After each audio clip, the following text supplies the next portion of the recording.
أعوذ بالله من الشيطان اللعين الرجيم. بسم الله الرحمن الرحيم. الحمد لله رب العالمين، وصلى الله على سيدنا محمد وأهل بيته الطاهرين الطيبين المعصومين المنتجبين، بهم نتولى ومن عدائهم نتبرأ إلى الله تعالى.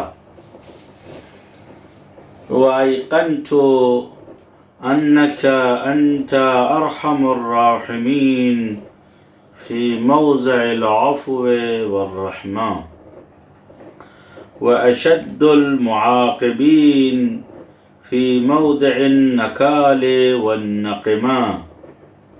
اللهم أذنت لي في دعائك ومسألتك.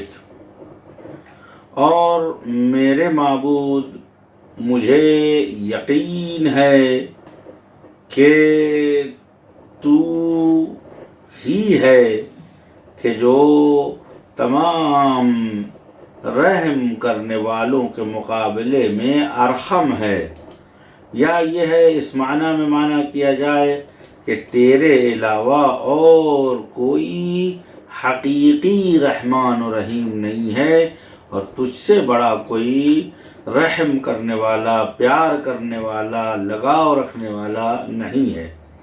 کہاں فی موضع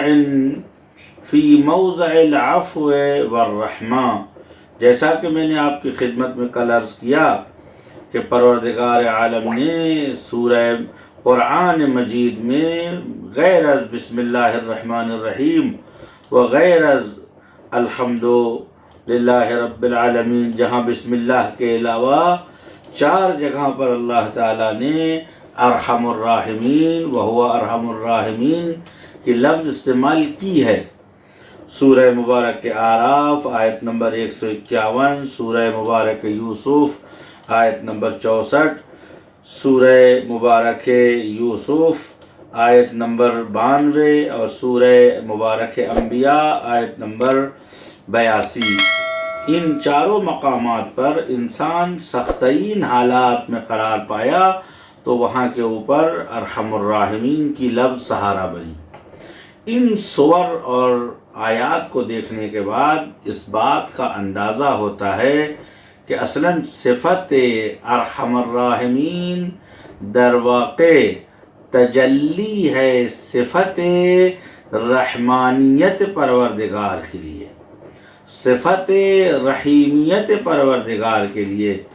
کیا مطلب یہ ہے کہ پروردگار عالم گرچہ انسان سخت ترین حالات میں قرآن میں ارحم الراحمین سے پناہ لی گئی ہے، لیکن ایسا نہیں ہے کہ جب انسان سخت ترین حالات میں گرفتار ہو تو ہی خدا اس کے لیے ارحم الراحمین ہے، بلکہ اس کی زندگی کے چھوٹے چھوٹے حالات اور اس کی چھوٹی چھوٹی پریشانیوں اور چھوٹے چھوٹے مسائل میں بھی خدا ارحم الراحمین ہے، اور ہر حال خداوند عالم اس پہ رحم کرتا ہے۔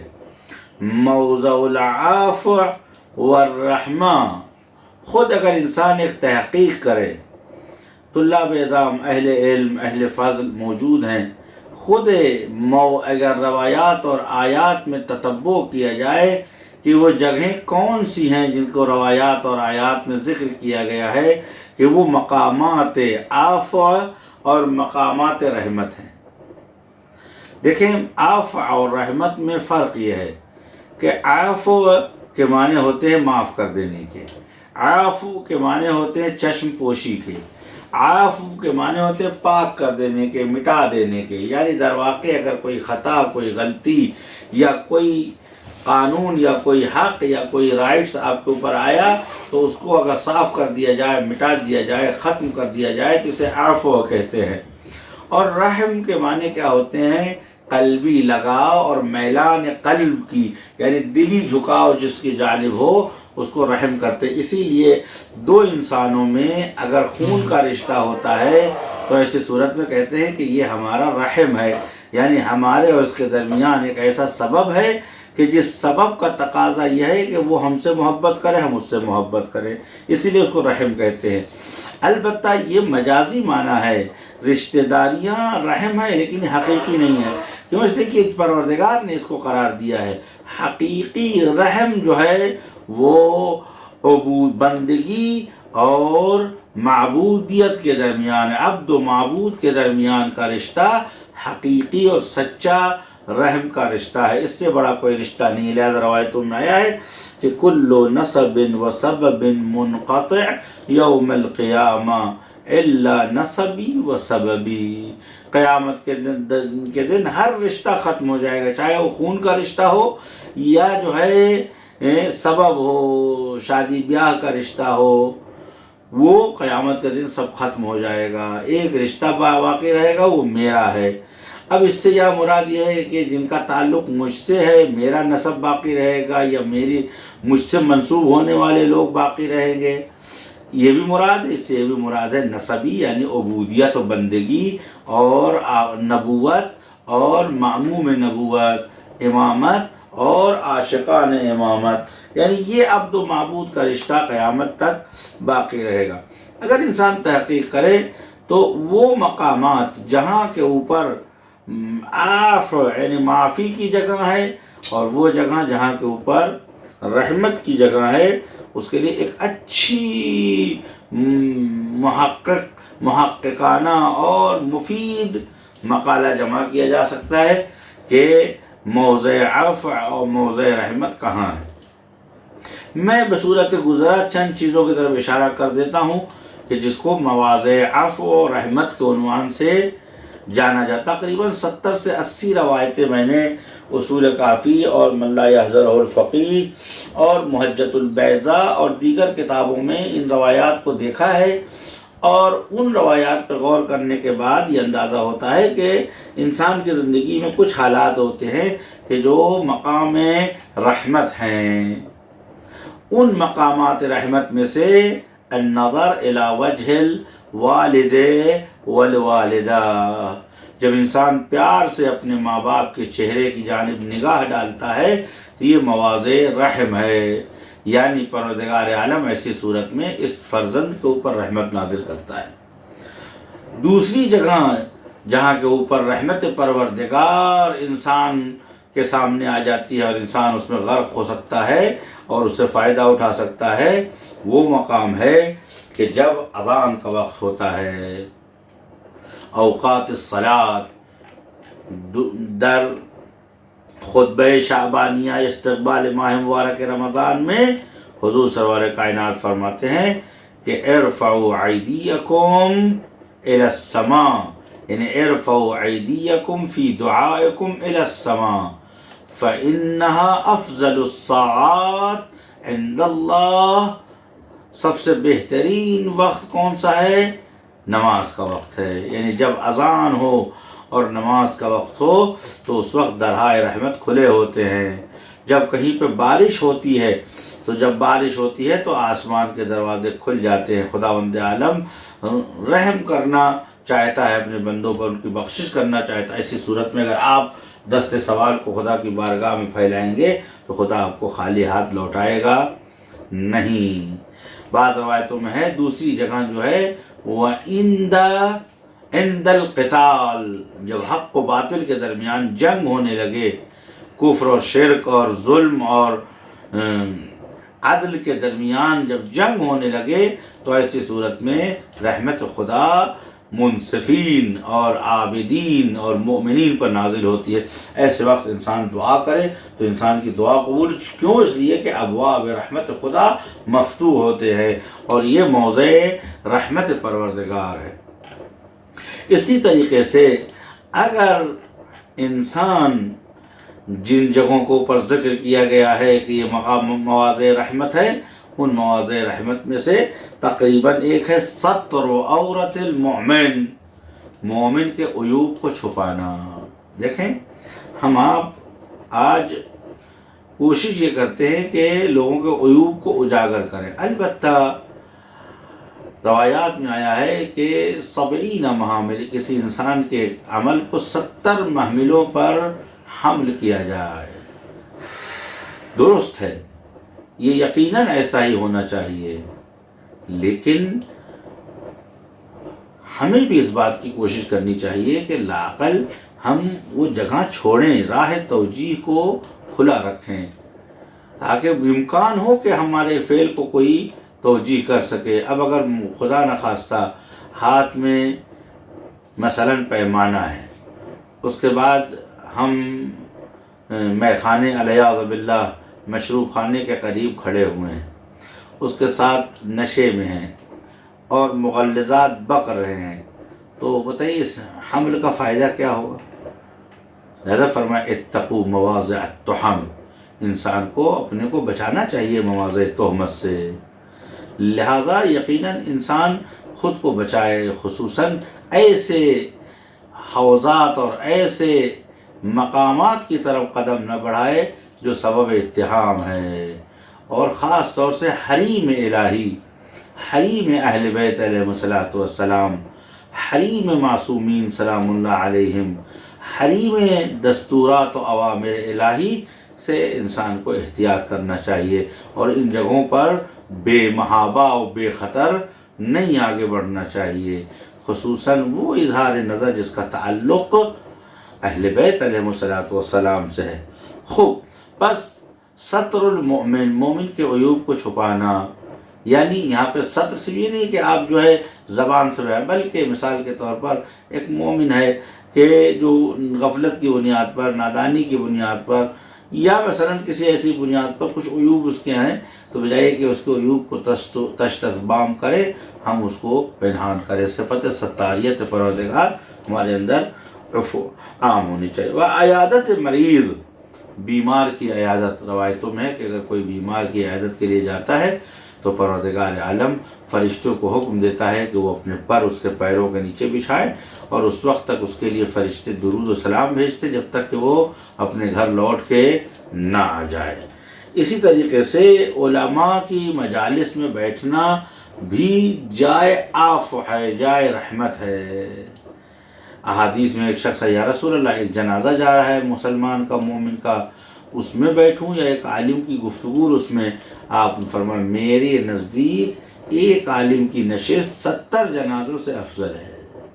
جبکہ تشییع جنازے کے لیے روایت ملتا ہے کہ اگر من شیع جنازتاً، اگر کسی نے کسی جنازے کی تشییع کیا، غفر اللہ من ذنوبہ، خداوند عالم اس کے تمام گناہوں کو معاف کر دیتا ہے، اور اللہ تعالیٰ جو ہے اس کا مقامات و درجات کو بلند و بالا کرتا ہے۔ یہ ہے بعض راتوں اس کی اجل میں مہلت دیتا ہے کہ بھئی وقت تھوڑا عمر بڑھا دیتا ہے خداوند عالم۔ اتنے ثوابات کے باوجود فرمایا کہ عالم کے ہاں کے مجلس میں بیٹھنے سے درہائے رحمت الہی کھول دیے جاتے ہیں۔ صبر، مصیبت میں صبر، صبر سے مراد جو ہے صرف یہ نہیں کہ صاحب میں مصیبت برداشت کر رہا ہوں، صبر کا مطلب یہ ہے کہ انسان پائیدار رہے، صبر کا مطلب یہ کہ انسان کے ثبات میں لغزش نہ آئے، ایمان میں لغزش نہ آئے۔ مصیبتیں تو آتی رہتی ہیں، کہتے ہیں تعرف الرجال عند ہزاہزت الاحوال، لوگوں کو پہچانا جاتا ہے، کیسے مردان بزرگ پہچانے جاتے ہیں؟ خراب حالات میں۔ اگر خراب حالات میں انسان کا ایمان و عقیدہ بگڑ جائے، یا انسان کے افکار اور انسان کے اقوال میں تبدیلی آ جائے، تو سمجھیے کہ ابھی اس کے ہاں ایمان مہمان تھا، مستقر نہیں تھا، ایمان مستودع تھا، یعنی ابھی صرف اور صرف ایمان مہمان تھا، ٹیمپریری ایمان تھا، پرماننٹ ایمان نہیں تھا۔ انسان مومن اسی وقت سمجھ میں آتا ہے کہ جب مصیبت و پریشانیاں آئیں۔ کہتے ہیں کہ مرحوم آغائے خمینی، امام خمینی رضوان اللہ تعالیٰ علیہ کے بیٹے سید مصطفیٰ کو عراق میں شہید کر دیا گیا تھا۔ میں نے یہ سنا ہے داستان علماء میں اور دیکھا بھی ہے۔ وہ یہ کہتے ہیں کہ ان کی شہادت واقع ہوئی تو ان کے خادم یہ کہتے ہیں کہ میں نے دیکھا کہ آ کے آغا مصطفیٰ کا جنازہ رکھا ہوا تھا، اور براخر گھر کے اندر غم اور اندوہ کا ماحول تھا، جوان بیٹا تھا، ہونہار بیٹا تھا، اور کافی اہل علم اور فضل اس زمانے میں اجتہاد کے درجے میں فائز تھے، اور امام خمینی کہتے تھے کہ ہمارا مصطفیٰ جو ہے اسلام کے لیے اچھا مستقبل اور روشن، اس کا مستقبل روشن ہے، خدا رحمت کرے۔ تو جب شہید مصطفیٰ کا جنازہ رکھا ہوا تھا، ان کے خادم کہتے ہیں کہ میں نے دیکھا کہ صبح صبح آغا نے ایک لفافہ نکالا اور کہا کہ جا کے فلاں عالم کو دے آؤ، کیونکہ حوضے کا نظام یہ ہے کہ مراجع کرام، علماء کرام اپنے طالب علموں کا شہریہ یا خرجیہ جسے بولتے ہیں، وہ جو رقوع میں شرعیہ ان کے پاس آتی تھی، اس رقم سے اگر نہیں بھی آتی تھی تو جو ان کا اپنا شخصی سرمایہ، اس سے ان طالب علموں کے کھانے پینے کا انتظام کرتے تھے، جس کو شہریہ یا راتب بولا جاتا ہے۔ تو خمینی صاحب نے اچھا عام طالب علم راتب آ کے مخصوص آفس و دفتر سے لیتے تھے، جو علماء و بزرگان ہوتے تھے ان کا راتب جو ہے ان کے گھر بھیج بات ہے کہ تو آیت اللہ مدنی رضوان اللہ تعالیٰ علیہ جن جو مدفون ہیں حرم حضرت معصومہ سلام اللہ علیہ میں، جبکہ آیت اللہ مدنی آغائے خوئی کے شاگردوں میں سے تھے، اور اس زمانے میں دو مرجع تھے، حضرت آیت اللہ عظمہ سید ابو القاسم موسوی خوئی اور سید روح اللہ موسوی خمینی۔ تو ان کے خادم کہتے میں نے دیکھا کہ ایک لفافے میں جو بھی رقم رہی ہو، کم زیادہ مختصر، وہ کہ فلاں آغا کو دے آؤ۔ میں نے کہا آغا اس وقت آپ کے گھر میں جنازہ پڑا ہوا ہے، ارے یہ کام تو کل بھی ہو جائے گا، پرسوں بھی ہو جائے گا۔ تو آغا خمینی نے فرمایا کہ یہ میری مصیبت ہے، میں اس پہ صبر کروں، یہ مجھے خدا اجر دے گا، لیکن اس کا مطلب نہیں کہ مجھ پہ مصیبت آئی ہے تو دوسروں کے گھر کا کام میں روک دوں۔ ضرورت مصیبت نہیں پہچانتی، لہذا ان کو ضرورت ہوگی اور ان کے گھر کی ذمہ داریاں ان کے اوپر ہیں، اور یہ ان کا حق ہے، ان کو پہنچائیے، طالب علم ہے وہ۔ آپ دیکھیں جنازہ رکھا ہوا ہے اور اس کے باوجود ان کو فکر ہے کہ کس طریقے سے ایک مومن کی مدد کی جائے یا طلاب کے حقوق ان تک پہنچایا جائے۔ روایات میں آیا ہے کہ الصبر عند المصیبہ، اسی کا نام صبر پائیداری ہے۔ آدمی سوچتا ہے کہ صبر یعنی مصیبت کو برداشت کرنا، نہیں، بعض وقت جو ہے ظلم سہنا جو ہے یہ ذلت ہے، اسلام ذلت کو منع کرتا ہے، لیکن جب انسان سے کچھ نہ بن پڑے تو ظلم کو برداشت کرے۔ لیکن اس سے بڑا صبر کیا ہے؟ الصبر کیا ہے؟ حفظ النفس عن الجزع والفاظ فی الملمات، فی المہمات، فی المصائب، فی البلاء۔ مصیبتوں کے وقت انسان سیلف کنٹرول اگر کھو دے تو یہ صابر نہیں ہے۔ مصیبتوں میں اپنے اوپر کنٹرول رکھنا اور اپنی فکر اور اپنے نظر اور اپنے عقائد کی حفاظت کرنا اور اس پہ پا برجا رہنا ہی صبر ہے۔ مقصد یہ ہے کہ صبر کا مطلب یہ ہے کہ انسان حواس باختہ نہ ہو جائے۔ حضور بعض وقت مسلمان یہ سوچتے ہیں کہ صبر یعنی مصیبت پہ رونا نہیں، صبر یعنی پریشانی کے اوپر کٹھور ہو جانا، سنگ دل ہو جانا۔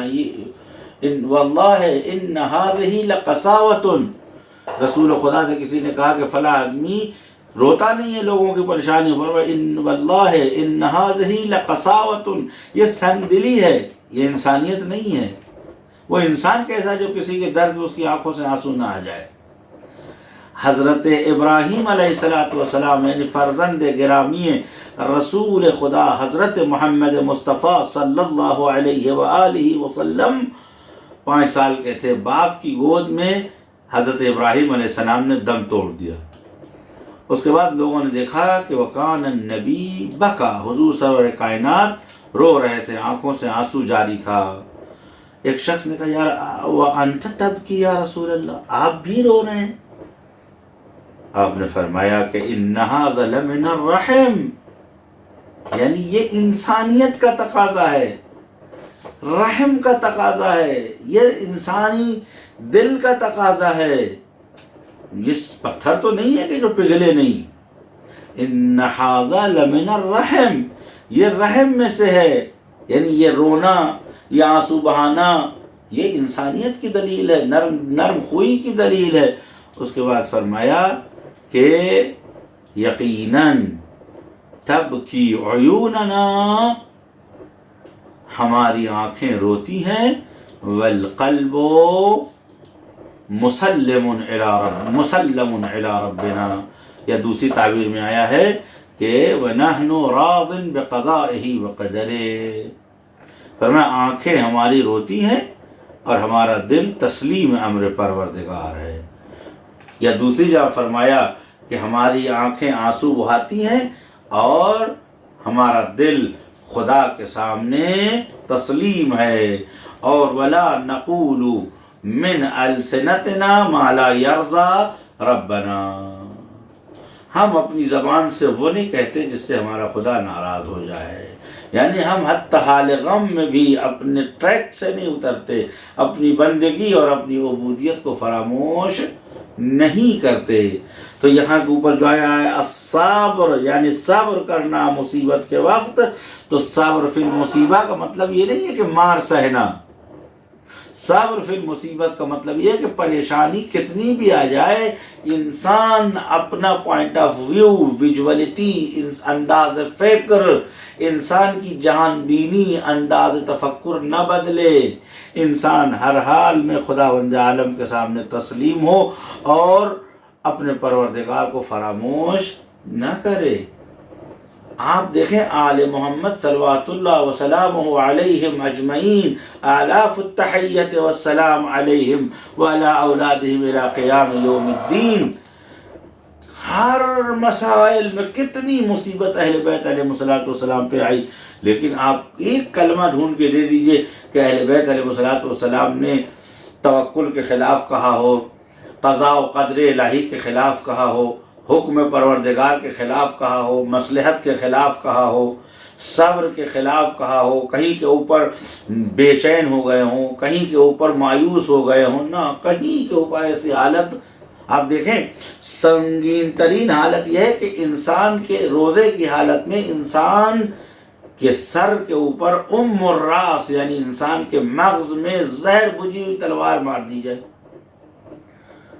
کہتے ہیں وَلَمَّا عَمِدَ عَلَى رَاسِهِ الشَّرِيفِ أَشْقَى الْأَوَّلِينَ وَالْآخِرِينَ أَشْقَى الْآخِرِينَ يَشْبِهُ أَشْقَى الْأَوَّلِينَ، اس ظالم ترین شخص نے جب سر اقدس امیر المومنین علیہ السلام پر ضربت ماری تو امیر المومنین علیہ السلام نہ چیخے نہ چلائے، فرمایا قتلنی واللہ یبن الیہودیہ، لوگوں یہودی زادے نے علی کا قتل کر دیا۔ اس کے بعد پھر لا یفوتنکم الرجل، یہ ظالم بھاگ نہ جائے کہ ایک فتنہ درست ہو اور قتل و غارت کا بازار شروع ہو جائے۔ بعد میں فرمایا کہ فزت ورب الکعبہ، پہلے فرمایا فزت ورب الکعبہ، رب کعبہ کی قسم میں کامیاب ہو گیا، رب کعبہ کی قسم میں کامیاب ہو گیا۔ پہلے اس حالت میں بھی شہادت در راہ خدا کو پیروزی سمجھتے ہیں، سجدہ الہی میں ضرب، یہ ہے ایمان، یہ ہے صبر۔ فرمایا یا حضرت زینب سلام اللہ علیہ، زینب سلام اللہ علیہ 11 محرم کو جب وارد مقتل ہوئیں تو ایک قیامت آپ پر آ کے گزر گئی، اور بعض روایتوں میں ہے کہ وہ کام کیا جو شاید تاریخ نے آج سے پہلے سنا نہیں ہوگا، دیکھا نہیں ہوگا، کہ اگر میں اس ذکر کو بیان کروں تو پھر اس کے بعد مصائب کا سلسلہ شروع ہو جائے گا۔ صرف اتنا ہی کیا کہ اپنے ہونٹوں کو وہاں رکھا جہاں کے اوپر شمر کا خنجر تھا، اور اس کے بعد آخر میں کھڑی ہوئیں، اور اس کے بعد فَأَخَذَتْ قِطْعَةٌ مَبَانَةٌ مِّن جَسَدِهِ الشَّرِيفِ، آپ کے جسم اقدس کا ایک ٹکڑا اٹھایا اور فرمایا ربنا تقبل منا هذا القربان، خدا ہماری اس قربانی اور ہدیے کو قبول کر لے۔ اسے کہتے ہیں صبر و پائیداری، کہ انسان سخت ترین حالات میں بھی خدا کو نہ بھولے، اپنے ایمان سے نہ برگشتہ ہو۔ اگر ایسی حالت ہے تو رحمت پروردگار کا دروازہ کھلا ہے اور دعا بھی قبول ہوتی ہے، اور خدا آپ سے محبت بھی کرتا ہے۔ ترک گناہ، انسان جب کوئی گناہ کرنے جا رہا ہو یا گناہ کا کوئی چانس بن جائے تو ایسی صورت میں اگر انسان اس گناہ کو چھوڑ دے، ٹھکرا دے، تو رحمت خدا جو ہے انسان کی مدد کرتی ہے، اور وہ اس وقت ایسا ہوتا ہے کہ موضع رحم ہے۔ حضرت یوسف سلام اللہ علیہ کے سامنے سارے امکانات فراہم تھے، گناہ کرنے کے تمام راستے موجود تھے، کوئی روکنے والا نہیں تھا، کوئی ٹوکنے والا نہیں تھا۔ حضرت یوسف سلام اللہ علیہ نے مثلا اس صحنہ جرم سے خود کو بچا لیا، اور اس صحنہ جرم سے آپ نے فرار کیا۔ دیکھیں، ہر فرار بزدلی و عار ہے، اور فرار کے اوپر کوئی کسی کو تمغہ نہیں دیتا جز ایک فرار کے، وہ کیا ہے؟ الفرار من معصیت اللہ، اللہ کی راہ میں اس کی معصیت سے بچنے کے لیے اگر انسان کہیں سے ہٹ جاتا ہے، فرار کرتا ہے، تو نہ تنہا یہ صفت قبح اخلاقی ہے، بلکہ یہ عظمت اور شرافت کی دلیل ہے، اور خدا اس کو سراہتا ہے، خدا اس کو صدیقوں میں شمار کرتا ہے۔ انہو کان من عبادنا المخلصین، ہمارے سلیکٹڈ بندوں میں سے ہیں، جس کو ہم نے چنا ہے، جس کو ہم نے خالص کیا ہے۔ حضرت یوسف سلام اللہ علیہ صحنہ جرم سے جب فرار کر رہے تھے تو فرمایا کہ میں نفس کو اجازت نہیں دوں گا کہ وہ نفس آئے اور اپنی حکومت میرے اوپر کرے، اور نفس انسان کو گرفتار کر دیتا ہے۔ اس کا جواب نکل کے آئے تو فرمایا الا ما رحم ربی، مگر یہ کہ رحمت خدا کسی کے شامل حال ہو۔ تو جب انسان گناہ سے بچتا ہے تو ایسا نہ کہ صاحب اگر ہم گناہ چھوڑ دیں گے، مثال کے طور پر لذت شرب چھوڑ دیں گے، لذت نکاح حرام چھوڑ دیں گے، تو ہمیں کیا ملے گا؟ سب سے بڑا انعام یہ ہے کہ اس وقت خدا تم سے راضی ہے۔ کہتے ہیں کہ ایک جوان تھا جس کا کام تھا زنبیل بافی، اور وہ زنبیل بیچا کرتا تھا، جس کو تھیلا بولتے ہیں، اور اس زمانے میں ناریل سے، مونج سے جو ہے تھیلا بنایا جاتا تھا۔ وہ زنبیل باف تھیلی لے کر گلی گلی کوچے کوچے میں جو ہے وہ شور لگا، تھیلے لے لو، تھیلے لے لو۔ نہایت حسین و جمیل جوان تھا۔ ایک عورت تھی، شیطان نے اسے بہکایا، اس نے کہا کہ میں یہ ساری خرید لوں گی اگر تم میرے ساتھ آ جاؤ۔ وہ جوان اس کے ساتھ روانہ ہو جائے، اسی بات غریب آدمی ہے، اگر ایک جہاں بک جائے تو کتنی اچھی بات ہے۔ تاجر کی یہ خواہش ہوتی ہے کہ پالنے والے کم زحمت میں، کم مصیبت میں، کم پریشانی میں اگر میرا سارا مال بک جائے تو کتنا اچھا ہے۔ اس لیے کہ مال، امام جعفر صادق علیہ السلام فرماتے ہیں کہ پالنے والے مجھے ان لوگوں میں قرار نہ دے، اگر تیری رحمت نہ ہو تو میں رزق و روٹی کے پیچھے شہر اجول فی طلب ہی فی البلدان انا الطالب کالحیران، میں ادھر گھوموں گا ادھر گھوموں گا۔ پالنے والے اکٹھا ایک جگہ میرا رزق دے دے تاکہ میرا وقت جو ہے ان چیزوں میں خرچ نہ ہو۔ تو ہر انسان کی خواہش جلدی ایک جگہ روزی مل جائے، لیکن حلال شارٹ کٹ جائز نہیں ہے، لیکن اگر رحمت خدا شامل ہو انسان کے ساتھ، اکٹھا انسان کو رزق مل جائے تو انسان کی سعادت ہے۔ وہ اس کے ساتھ گیا ہے، جو وہاں گیا تو اس نے دروازہ بند کیا، بند کرنے کے بعد کہا کہ یہ زنبیل تو میں تم سے لے ہی لوں گی، لیکن تم میری خواہش کو پورا کرو، تم حسین و جمیل ہو، میرے ساتھ جو ہے تم کار حرام انجام دو۔ وہ جوان خوف خدا سے کانپنے لگا، اس نے کہا کہ اے خاتون، میں یہ کام نہیں کر سکتا، تم کسی کی امانت ہو، تم میرے اوپر حرام ہو، اور اللہ تعالیٰ نے مجھے حکم نہیں دیا ہے کہ میں اپنے نفس کو اتنی ارزانی اور سستی سے بیچ دوں۔ انی اخاف، مجھے ڈر لگتی ہے عذاب جہنم سے اور غضب پروردگار سے۔ جو بھی بہانہ اس کو آتا تھا اس نے سارے واسطے دیے اور سارے حوالے دیے، لیکن جس کے انسان کے ذہن کے اوپر شیطان سوار ہو جاتا ہے پھر اسے کوئی بچا نہیں سکتا۔ وہ خاتون کہتی ہے کہ اگر تم نے میری کام براری نہ کی، یعنی میری خواہش کو پورا نہیں کیا، تو میں شور مچاؤں گی، اور ظاہر سی بات ہے کہ لوگ تمہاری نہیں سنیں گے۔ میں تم ایک زنبیل فروش ہو، ایک مزدوری پھیری لگانے والے مزدور ہو، تمہاری کون سنے گا، میری سنی جائے گی۔ اس نے کہا اچھا مجھے اجازت دیجیے کہ میں تھوڑا سا فریش ہو جاؤں۔ اس نے کہا کنارے چلے جاؤ، اور وہاں کے اوپر مغسل اور وہاں کے اوپر مخلا دونوں ہے، یعنی واش روم ہے۔ اور وہ انسان اندر گیا، جانے کے بعد تھوڑی دیر تک دعا کرنے، پالنے والے مجھے کس مصیبت میں پھنس گیا ہوں، مجھے بچا لے، اتنے دن سے میں مزدوری کرتا ہوں، محنت کرتا ہوں تاکہ کسی کے سامنے ہاتھ پھیلانا نہ پڑے، ذلت اٹھانی نہ پڑے۔ پالنے والے کیا رزق حلال کمانے کا نتیجہ یہی ہوگا کہ میں حرام میں پڑ جاؤں، پالنے والے مجھے نجات دے دے۔ تھوڑی دیر سوچتا رہا، اس کے بعد اسے قرآن کی ایک آیت یاد آئی کہ یہ جتنی بھی کار حرام ہیں یہ رجس ہیں، نجس ہیں، پلید ہیں، گندے ہیں، انسان کی روح کو نجس کر دیتے ہیں۔ جیسے یہ خیال آیا اس نے کہا کہ کوشش کرتا ہوں شاید، اس کے بعد اس نے اپنے پورے بدن میں غلاظت لگا لی۔ اب جو غلاظت نکلی تو بوئے تعفن اٹھنے لگی، وہ گھر سے واش روم سے باہر آیا۔ وہ عورت خاتون تیار تھی، آمادہ تھی ہر لحاظ سے۔ اس نے جیسے ہی اس کو باتھ روم سے اس کثافت کی حالت میں دیکھا تو اس کو ابکائی آنے لگی، اور اس نے جلدی سے دھکے مار کے اس کو گھر سے باہر نکال دیا، اور یہ شکر کرتا ہوا باہر آیا، چشمے پہ گیا یا نہر کے قریب گیا اور اس نے ڈبکی لگایا۔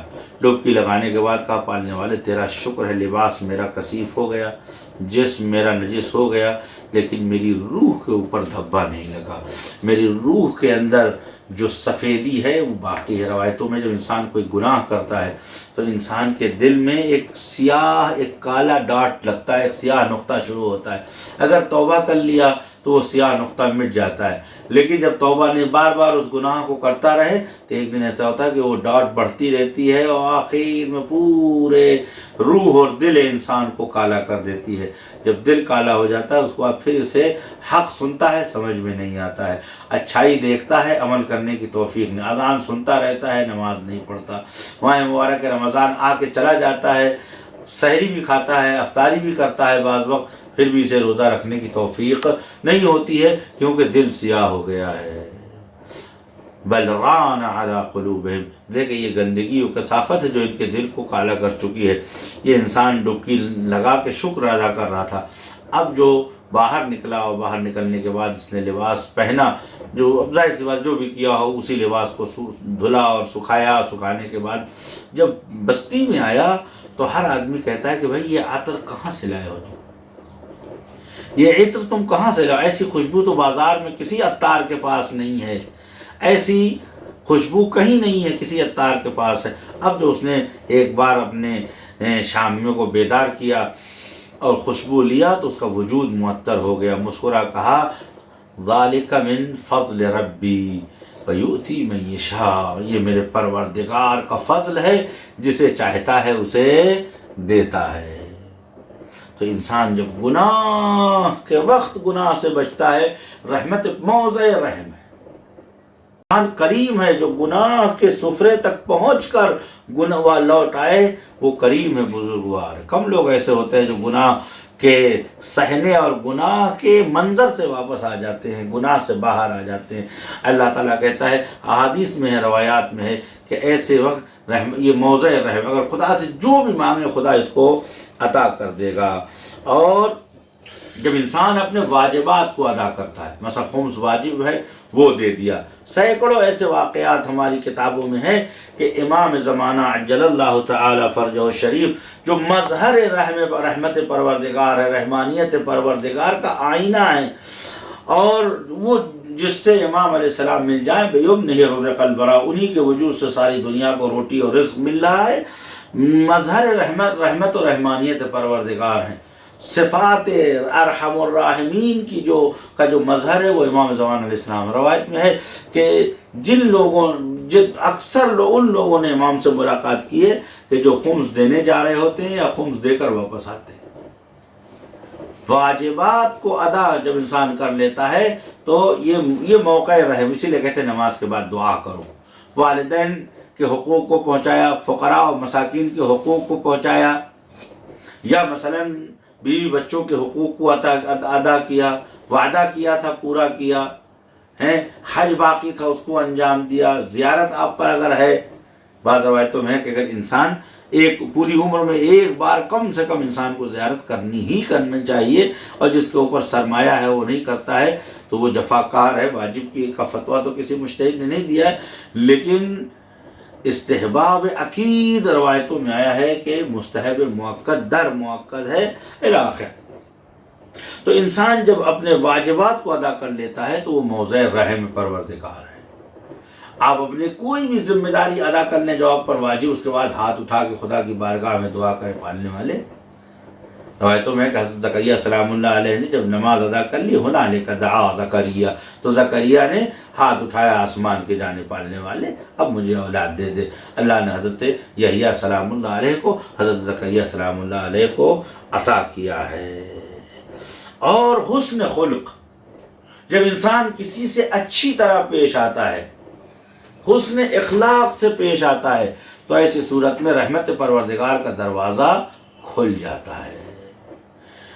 غصے کو پی جانا، اگر غصہ آیا، جائز بھی ہو، بہت زیادہ غصہ ہو، روایتوں میں ہے کہ امام سجاد علیہ السلام سے پوچھا گیا، آقا سب سے شیرین اور خوشگوار اور میٹھی ڈرنک کیا ہے؟ سب سے اچھا گھونٹ اور جرعہ کیا ہے؟ آپ نے فرمایا وہ غصے کا گھونٹ ہے جو آدمی غصے کے وقت پی جاتا ہے، اس لیے کہ انما الغضب، غصہ آگ جیسے ہے، جب بھڑک جاتا ہے تو تمام چیزوں کو جلا دیتا ہے۔ غضب خطرناک ترین چیز ہے، اگر یہاں انسان غضب پہ کنٹرول نہ کرے تو ایسی صورت میں پھر غصہ ایک ایسی چیز ہے کہ پھر کیا بچتا ہے خدا جانتا ہے۔ لہذا پروردگار عالم، وہ لوگ جو غصے کے اوپر کنٹرول کرتے ہیں، حضرت امام موسی کاظم علیہ السلام، آپ کا لقب ہی اسی لیے کاظم ہے، آپ کا لقب ہی اسی لیے کاظم ہے۔ لہذا والکاظمین عن الغیظ، وہ لوگ جو اپنے غصے سے قزم کرتے ہیں، اس پر کنٹرول کرتے ہیں۔ اور میں نے بارہا سنا ہے علماء سے، مراجع سے، اہل دل اور اہل عرفان سے، خدا رحمت کرے مرحوم سید بہاؤالدینی، شرف الدین بہاؤالدینی رضوان اللہ تعالیٰ علیہ، تقریباً 1 سال کا عرصہ ہے کہ اس بزرگوار کو میں نے درک کیا ہے۔ اوائل ورود قم کا زمانہ تھا، تو اس بزرگوار نے ایک جملہ فرمایا تھا، مجھے آج بھی یاد ہے۔ وہ یہ کہتے تھے کہ اگر یہ دیکھنا ہے کہ انسان خدا سے کتنا پیار کرتا ہے تو غصے کے وقت اگر اپنا غصہ چھوڑ کر خداوند عالم کو یاد کر لے تو اس کا مطلب یہ ہے کہ اس کے دل میں خدا بستا ہے۔ اس کے بعد فرمایا کہ کتنا بھی شدید غصہ ہو، اگر کوئی لا الہ الا اللہ کہتا ہے تو ایسے اس کا غصہ بالکل کافور ہو جاتا ہے، اس لیے کہ اگر غصہ کرنے کا حق ہے کسی کو تو وہ خدا ہے۔ من یحلل غضبی، جس کے اوپر میرا غصہ حلول کر جائے، میرا غضب جس کے اوپر نمودار ہو جائے، کون اس کو بچائے گا؟ لہذا غصہ کرنے کا حق خدا کو ہے، لیکن خدا اپنے بندوں پر غضب نہیں کرتا ہے۔ سبقت رحمتہ علی غضب، اس کے غضب کے اوپر اس کی رحمت آگے آگے ہے۔ امام الغضب رحمت پروردگار ہے، لہذا مرحوم فرمایا کرتے تھے کہ امام صفات اللہ الرحمہ والرحمانیہ، بالاخره خداوند عالم کی صفات افعال میں جس صفت کو امامت کا درجہ ہے وہ صفت رحمانیت و رحم ہے۔ جبار، قہار، خالق، رازق، مہیمن، جو بھی صفت اللہ کی تمام صفتوں کی جو امام ہے وہ رحمانیت پروردگار ہے۔ لہذا جب انسان غضب میں ہوتا ہے، غصے میں ہوتا ہے، تو کہتے ہیں کتنا بھی شدید غصہ ہے، لا الہ الا اللہ، لا معبود الا سواہ، جیسے انسان یاد خدا میں پڑتا ہے فوراً انسان ٹھنڈا پڑ جاتا ہے کہ غصہ کس کے سامنے کر رہا ہوں، چھوٹی سی غلطی میں بچے سے غصہ کر رہا ہوں، چھوٹی سی غلطی پہ میں اس ناتوان کو جو ہے، یا مثلا کہتے ہیں میرے بزرگوار نے فرمایا، میرے استاد محترم نے، کہ فرمایا کرتے تھے کہ غصہ بہت سمجھدار ہے، ہمیشہ کمزوروں پہ آتا ہے۔ جب انسان خدا کو یاد کر لیتا ہے تو پھر غصہ کرنے کا کوئی سوال ہی نہیں رہتا، خود بخود انسان سرد پڑ جاتا ہے کہ اس چھوٹے سے مسئلے میں اتنا آپے سے باہر ہوا جا رہا ہوں، آب و تاب میں آ گیا ہوں، خب میں ایسی معصیت تو روز خدا کی کرتا ہوں۔ بچے کو آپ ڈانٹنے کا شرم نہیں آتی، بے حیا ہے، بے شرم ہے۔ اگر انسان لا الہ الا اللہ کہے، سمجھ میں آئے گئے صبح سے شام تک یہ کام میں نے خدا کے سامنے کیا، خدا نے مجھے بے آبرو نہیں کیا، مجھے بے رسوا تو نہیں کیا۔ لہذا حدیث میں آیا ہے کہ جب انسان غصے کو پی لیتا ہے تو رحمت پروردگار کے شامل ہونے کی یہ جگہ ہے۔ ایسے میں اگر خدا پالنے والے ٹھیک ہے میں نے اسے معاف کیا، پالنے والے اب تو مجھے بھی معاف کر دے، ھذا المقام عائذ بک من النار، یہ وہ مقامات ہے جہاں پہ انسان تیری بارگاہ میں جہنم سے پناہ مانگ لے گا۔ اور تواضع اور انکساری، انسان کے اندر تواضع اور انکساری ہونی چاہیے۔ خدا شاہد ہے کہ انسان کو کبھی بھی اپنے کو کسی سے افضل نہیں سمجھنا چاہیے، اس لیے انسان ہمیشہ امیر المومنین علیہ الصلوۃ والسلام کی حدیث جب سے یہ کلام پڑھا ہے تب سے سوچتا ہوں کہ عزت کا مفہوم و بزرگواری کا مفہوم و یہ سب جو ہے یہ کسی اور کے لیے ہوگا، ہمارے جیسے لوگوں کے لیے، مجھ جیسے انسان کے لیے نہیں ہے۔ کہتے ہیں عجب تو مجھے تعجب ہے اس انسان کی کہ جو غرور کرتا ہے اولہ نطفہ و آخرہ جیفا، ابتدا نطفہ ہے انتہا جیفا ہے، یعنی جب یہ دنیا میں آنے سے پہلے نطفہ تھا، آب نجس، یخرج ما بین الصلب والترائب، اس کے بعد جیفا ہے یعنی مردار ہے، جس کو چھو دے، یعنی جانوروں میں کوئی ایسا جانور نہیں جس کو چھونے کے بعد آپ پر غسل مس میت واجب، صرف یہ انسان ہے جس کو چھونے کے بعد آپ پر غسل مس میت ہے۔ در واقع یہ تذکر پروردگار ہے کہ انسان جب ہم چاہیں گے تو تم کو جلالت و عظمت ملے گی، یہ سب پروردگار عالم کی طرف سے ہمارے لیے تذکر ہے۔ لہذا انسان کس بات کا غرور کرے؟ خلق الانسان عجولا، خلق الانسان حلوعا، خلق الانسان منوعا، یدعو الانسان بالشر دعاہ بالخیر وکان الانسان عجولا، مانگتا کچھ ہے، مانگنا کچھ چاہیے، تو غرور کس بات کا؟ انسان کو انکساری کرنی چاہیے، تواضع کرنا چاہیے۔ حضرت موسیٰ سلام اللہ علیہ کے لیے واقعہ ملتا ہے، اہل دل سے بیان کرتے ہیں، کسی کے لیے بھی ہو سکتا ہے یا کسی اور بزرگوار سے بھی نقل ہے کہ خدا نے کہا کہ جاؤ پسترین مخلوق کو لے آؤ۔ وہ بزرگوار گئے، جانے کے بعد تمام موجودات کو دیکھا، کوئی ایسا نظر نہیں آیا۔ دیکھا کہ ایک خارش زدہ کتا ہے کہ جس کے بدن میں جگہ جگہ کیڑے پڑ گئے ہیں اور اس کے کیڑے ادھر ادھر بکھر رہے ہیں اور وہ بالکل بری حالات میں ہے۔ کہا اس سے پست اور اس سے حقیر موجود تو کوئی نہیں ہوگی۔ اس کے گلے میں رسی باندھی کچھ دور تک کھینچتے رہے، اس کے بعد اچانک خیال آیا خوب اس کا جسم بیمار ہے، اس کی روح، اس کے افکار کے اندر کس نے جھانکا ہے کہ یہ بھی آئے، یہ تسبیح پروردگار نہیں کر رہا، مگر یہ جانور راضی برضائے پروردگار نہیں ہے۔ لن یصیبنا الا ما کتب اللہ، ہم پر وہی آتا ہے کہ جو اللہ نے ہمارے لیے لکھا ہے۔ خود یہ حیوان ہے، اس کا کیا قصور ہے اگر اس کے بدن میں کیڑے پڑ گئے ہیں؟ اس کا کیا قصور ہے کہ اس کے اندر خارش آ گئی ہے؟ جیسے ہی یہ اس بزرگوار نے سوچا، اس کی رسی کھولی اور جہاں سے لے آیا تھا اس کو وہاں چھوڑ کے اس کو کھانے پینے کا انتظام کر کے بارگاہ پروردگار میں گئے۔ جانے کے بعد آواز آئی، میرے بندے اگر تو اسے میرے پاس بعنوان حقیر ترین جانور لے آتا تو میں تیرے تمام مقامات چھین لیتا، لیکن تو نے اسی وقت جس وقت اس کے گلے سے پٹا کھولا اور کہا پالنے والے مجھ سے زیادہ حقیر کون ہے؟ مجھے یہ ادا تمہاری پسند آئی، میں تمہیں بہت سے مقامات دینے کے لیے تیار ہوں۔ طاؤس یمنی کہتا ہے انی رأیت شابا فی لیلۃ الظلماء فی حرم اللہ تعالی بین الرکن والمقام هو ساجد ویقول الہی انا اقل الاقلین وانا اضل الاضلین، الہی انا عبدک الضعیف الضلیل الحقیر بائس مسکین فقیر۔ پالنے والے میں تیری بارگاہ میں سب سے چھوٹا بندہ ہوں۔ پالنے والے عزت کا مفہوم میں کیا جانوں، عظمت کا مفہوم میں کیا جانوں۔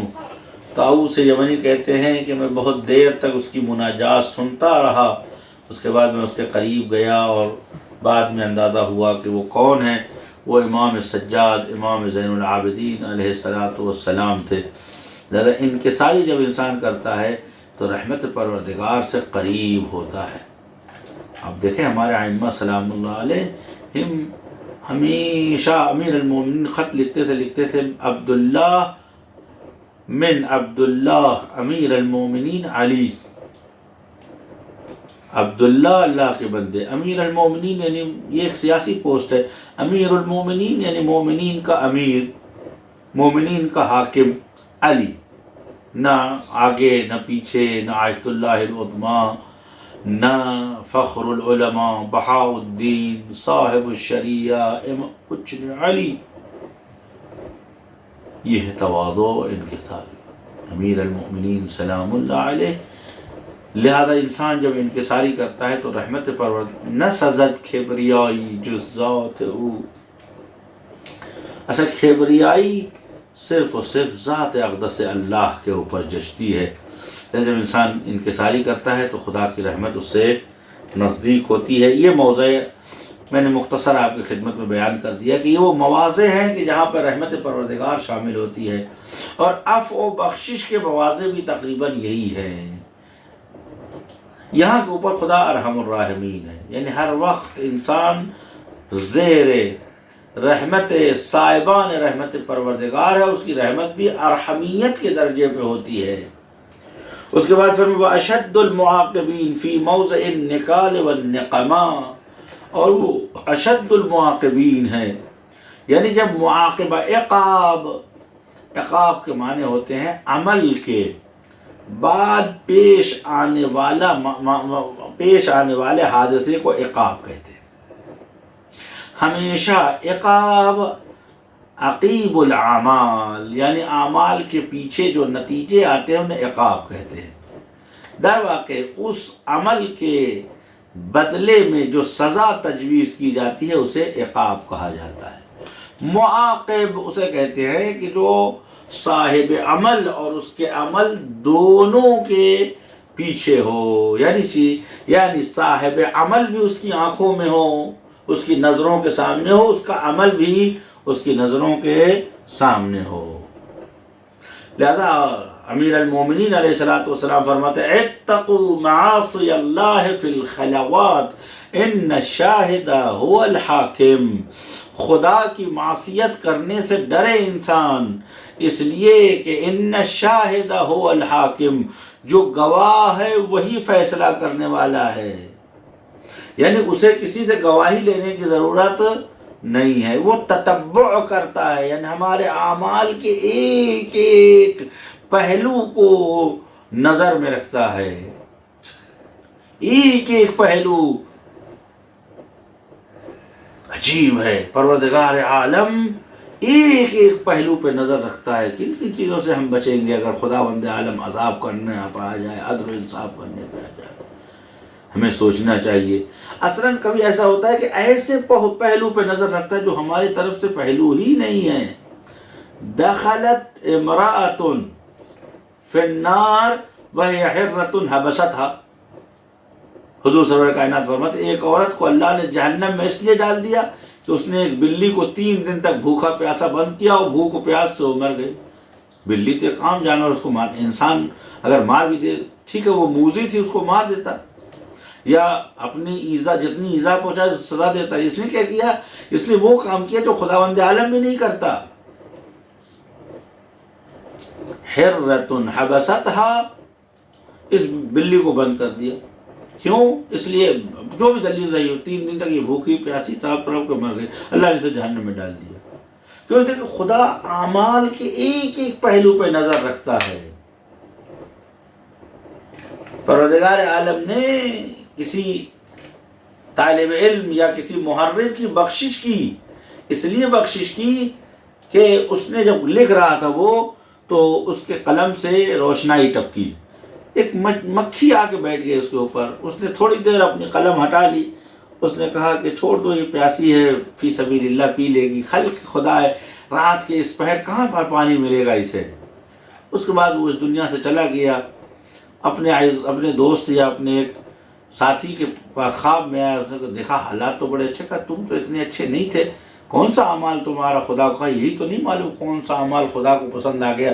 ہاں مجھے جنت میں جانے کا سبب بھی بتایا گیا کہ تم نے جو اس مکھی کو پانی پلایا تھا یا وہ روشنی پلائی تھی، پالنے والے اتنے بڑے اعمال اور زندگی کے مسائل پہ نظر نہیں ہے، کیوں؟ فرمایا سب سے خالص ترین عمل جو تمہارا ہے وہ یہ ہے۔ لذا فرمایا من یرجو لقاء ربہ فلیعمل عملا صالحا، جسے اپنے پروردگار سے ملاقات کی آرزو ہے وہ عمل صالح انجام دے۔ عمل صالح کو انجام دینے کے بعد اس کے اعداد و شمار کو ذہن میں نہ رکھے، یہ تو خدا کا کام ہے کہ ان اموال میں سے کون سا مال سلیکٹ کر لے اور ہماری بخشش کر دے۔ پروردگار عالم انسان کے اعمال پہ نظر رکھتا ہے، اس لیے وہ ارحم الراحمین ہے۔ تمام اشد المعاقبین، یہ عقاب دینے کے لیے ہماری زندگی کے ہر عمل پہ اس کی نظر ہوگی۔ سیار اللہ، اللہ تعالی ہمارے اعمال پر حاضر و ناظر ہے۔ یا وہو علینا رقیب رقیب عتید، وہ رقیب عتید ہے، یعنی ہمیشہ موجود ہے۔ ایسی صورت میں وہ فرمایا کہ وہ اشد المعاقبین، اور وہ اشد عذاب کرنے والا ہے، فی موضع النکال والنقمہ، جہاں عذاب کرنے کی جگہ ہے، مقامات عذاب۔ نکال کے معنی ہوتے ہیں شکنجے کے، نکال کے معنی ہوتے ہیں سختی کے، تنبیہ کے، اور نقمہ کے معنی ہوتے ہیں آزار کے، ایذا کے، سختی کے۔ دونوں کو جمع کر لی جائے تو اس معنی میں ہوگا کہ عذاب کی شدت اور اس کی ساتھ ذلت، اسی لیے اس کو نقمہ اور نکال کہا ہے۔ سوال یہ کہ اشد المعاقبین، خدا شدید ترین عقاب کرنے والا ہے۔ خوب شدت کا مطلب یعنی چیز خداوند فمن یعمل مثقال ذرۃ خیرا یرہ، اسی طریقے سے مثقال ذرۃ شر یرہ، اگر ایک حبے کے برابر اس نے برا کیا تو بھی سامنے آئے گا۔ تو خداوند عالم جو ہے ہر عمل کے مقابلے میں، گناہ کے مقابلے میں اتنا ہی عذاب دے گا جتنا گناہ کیا۔ پھر شدید ہونے کا مطلب ہے شدت یعنی ایکسٹرا یا اضافہ، خوب یہ تو ظلم ہے۔ آیا خداوند عالم بیش از عمل انسان کو مجازات کرے گا؟ نہ خدا پیش از عمل مجازات کرتا ہے، نہ بیش از عمل مجازات، نہ عمل سے پہلے کسی پہ سزا کرتا ہے اور نہ ہی عمل کی مقدار سے زیادہ کسی پہ سزا کرتا ہے۔ تو پھر اشد المعاقبین کا مطلب کیا ہوا؟ اس کے لیے قرآن میں ہمیں تتبع کرنا ہوگا۔ اکثر جگہ کہ عذابا مہینہ، عذابا علیما، یہ مہین، علیم، مہین یعنی پست، علیم یعنی دردناک، شدید، عذابا شدیدہ، ان سب کا مطلب یہ ہے کہ عذاب الہی کے اندر تین خصوصیت ہے۔ ایک قطع رحمت پروردگار، یہ سب سے خطرناک ہے، یعنی رحمت پروردگار کا سلسلہ جب منقطع ہو جاتا ہے تو پھر کیا بچتا ہے انسان کے لیے؟ ایک دوسری خصوصیت عذاب الہی میں جو ہوتی ہے وہ ایذا اور اذیت ہوتی ہے، درد و الم و تکلیف ہوتا ہے، اس کا تعلق جسم سے ہے۔ تیسری خصوصیت جو ہے عذاب الہی کے اندر ہے وہ ایذائے نفس ہے۔ ظاہر سی بات ہے کہ انسان کو جلایا جا رہا ہے یا ایک انسان تڑپ رہا ہے، یہ جسم کو اذیت ہو رہی ہے۔ تیسری خصوصیت جو عذاب کی وہ روح کو اذیت ہے۔ روح کی اذیت کاہے سے ہے؟ بدنامی سے ہے۔ روح کی اذیت کاہے سے ہے؟ ذلت سے ہے۔ روح کی اذیت کاہے سے ہے؟ مایوسی سے ہے۔ روح کی اذیت کاہے سے ہے؟ پشیمانی سے ہے۔ روح کی اذیت کاہے سے ہے؟ پچھتاوے سے ہے۔ جب بھی خدا کسی پہ عذاب کرتا ہے تو پہلے رحمت کو قطع کرتا ہے، ختم کر دیتا ہے، دوسرے اس کے جسم اور اس کو فزیکلی طور پر شدید ترین عذاب مبتلا کرتا ہے۔ عذاب شدید کب ہوتا ہے؟ جب اس کی روح کو بھی عذاب ہوتا ہے۔ روح کے عذاب کو یہ ہے کہ عذاب کے سلسلے میں دو نظریے، ایک یہ عذاب کسی قوم پہ خدا عذاب نازل کرتا ہے وہ ختم ہو جاتے ہیں۔ مثال کے طور پر بنی اسرائیل کو اللہ تعالیٰ نے بندر بنا دیا، باز کو، تو کہتے ہیں وہ بندر ہو گیا، لیکن حقیقت مطلب ہے کہ وہ بندر ہے لیکن شکل سے بندر ہے، سوچ اور فکر کے اعتبار سے وہ آدمی ہے۔ وَإِلَّا عذاب کس بات کا؟ اگر ایک انسان گنہگار آدمی کو آپ بندر بنا دیں، وہ اس شاخ سے اس شاخ پہ اچھلے کودے، یہ پھل کھائے اور سردی گرمی موسم بہار کا انجوائے کرے اور تکثیر نسل کرے اور بندروں کی تعداد بڑھائے، اور عذاب کس بات کا ہوا ہے؟ عذاب تو تب ہے کہ وہ بندر ہو، اسے معلوم ہے کہ میں انسان ہوں۔ عذاب تو تب ہے ترحقہم غبرۃ، ان کے چہرے کے اوپر پھٹکار برسے، ان کو ذلت کا احساس ہو، یہی عذاب الہی ہے۔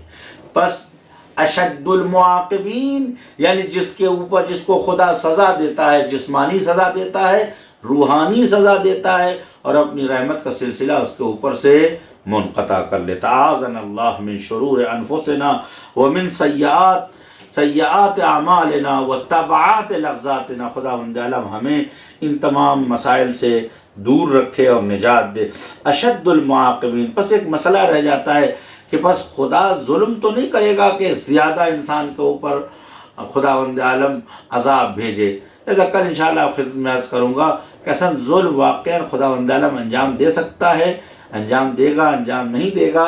خداوند عالم ایک صفت یہ ہے کہ انہو عزیز ذو انتقام، خدا عزیز ہے اور انتقام والا۔ انتقام کے اندر کیا ہوتا ہے؟ تشفی نفس ہوتی ہے۔ تو کیا انتقام چاہتا ہے کہ دشمن کو زیادہ زیادہ تڑپایا جائے؟ تو خداوند عالم کے لیے یہ الفاظ درست ہیں یا نہیں ہیں؟ آج اتنا ہی کہوں گا میرے دوستوں عزیزوں کہ خدا ہمارے اعمال کے اوپر نظارت رکھتا ہے، ہمارے نفوس کے اوپر نظارت رکھتا ہے۔ خداوند عالم ہمارے جسم اور روح سے متعلق تمام چیزوں کو محفوظ کرتا ہے۔ کرام الکاتبین جو آیا ہے، کریم یعنی بزرگوار، یعنی خداوند عالم نے ان کو اتنی زیادہ شرافت و کرامت بخشی ہے کہ یہ تمام اعمال کی بھی نسخہ برداری کر لیتے ہیں، کاپی رائٹ کرتے ہیں۔ یہ سنستنسخ من اعمالکم، ہم تمہارے اعمال سے کاپی رائٹ کریں گے، نسخہ برداری کریں گے، یعنی جو عمل تم انجام دے رہے ہو وہ قیامت کے دن عیناً سامنے آ جائے گا۔ تجسم اعمال سے میں انشاءاللہ کل ایک مختصر گفتگو ظلم کے سلسلے میں، خدا کے منتقم ہونے کے سلسلے میں اور تجسم اعمال کے سلسلے میں بحث کریں گے کہ تجسم اعمال کسے کہتے ہیں۔ ایک انسان کا عمل کیا اس حد تک ہو سکتا ہے کہ وہ انسان جو ہے اس عمل کے نتیجے میں حیوانات میں تبدیل ہو جائے، جیسے کتا ہے، بلی ہے۔ تو تجسم اعمال کا مطلب کیا ہے، اور قرآن میں بارہا اس کا تذکرہ آیا ہے۔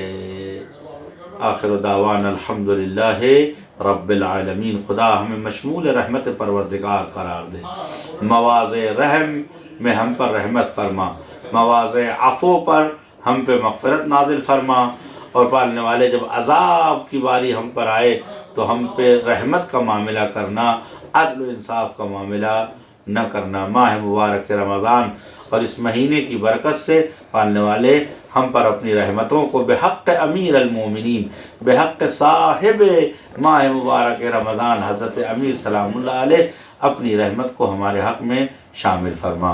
السلام علیکم ورحمۃ اللہ وبرکاتہ۔ اللهم ارزقني شفاعة الحسين يوم الورود، وثبتني قدم صدق عندك مع الحسين وأصحاب الحسين الذين بذلوا وهجهم دون الحسين عليه السلام.